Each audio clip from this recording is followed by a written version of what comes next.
இந்த சின்ன பொண்ணு ட்ரெஸ் மாத்தும் போது அவங்க அம்மா உள்ளே வராங்க. அவ கடுப்பாக்கி அப்படியே வெளியும் போறா. இங்க பாருமா, இந்த டிடெக்டிவ் ஆபீசர் உங்ககிட்ட ஏதோ கொஞ்சம் பேசணுமா அப்படின்ற மாதிரி அவங்க அம்மா சொல்றாங்க.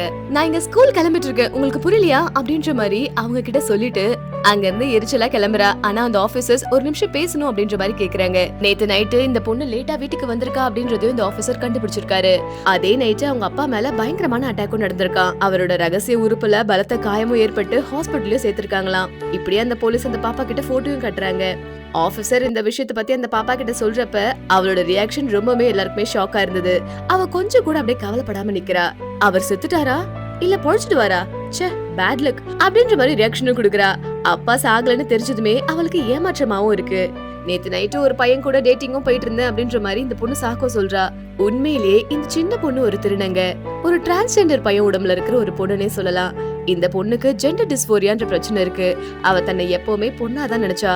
ஆனா அவங்க அப்பாவால இதை ஏத்துக்கவே முடியல. அதனால அவளை காயப்படுத்தி சைக்காட்ரிக் ட்ரீட்மெண்ட் எல்லாமே கொடுத்துட்டு இருந்தாரு. போலீஸ் இன்வெஸ்டிகேஷன்ல ஒரு முக்கியமான விஷயமும் மாட்டுது.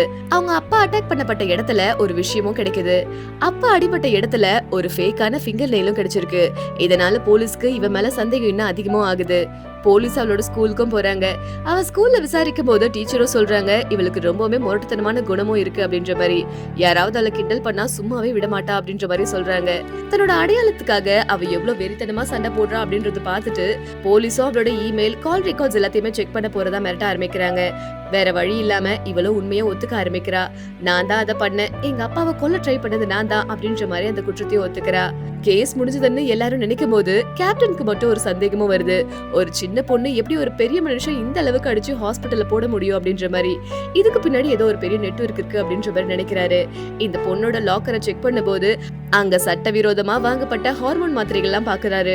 இது என்ன மாத்திரைன்னு சொல்லி டாக்டர் கிட்டயும் கேக்குறாங்க.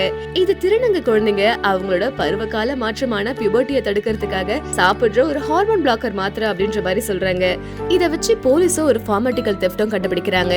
இந்த பொண்ணு கிட்ட இருக்க ஆதாரத்தை காட்டி அவங்க கேங்கோட உறுதிமொழி பத்திரத்தையும் எடுக்கிறாங்க. நம்ம யாரா இருக்கோமோ அதை மாத்துறதுக்காக யாரும் காசு தர தேவையே இல்ல. கார்பரேட் கொள்ளக்காரங்கிட்ட இருந்து நம்மளோட உடலை மீட்போம் அப்படின்ற மாதிரி நம்ம எல்லாருமே ஏரியலின் குழந்தைகள் அப்படின்ற மாதிரி அந்த உறுதிமொழி பத்திரத்திலயும் பாக்குறாங்க. இத பார்த்து அவங்க அம்மா அப்படியே உடைஞ்சு போய் அழ ஆரம்பிக்கிறாங்க. ஒரு குழந்தை தான் உடலாலும் மனதாலும் அவங்க யாருன்னு உணரும் போது அது அசிங்கமாவோ இல்லனா அது நோயாவோ நம்ம பார்க்க கூடாது.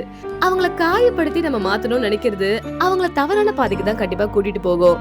திருநங்கைகளும் நம்மளோட சமூகத்தோட ஒரு அங்கம் தான். அவங்களுக்கு தேவையானது நம்மளோட வெறுப்போ இல்ல மருத்துவ சிகிச்சையோ இல்ல, நம்மளோட அன்பும் ஆதரவும் அங்கீகாரம் மட்டும்தான்.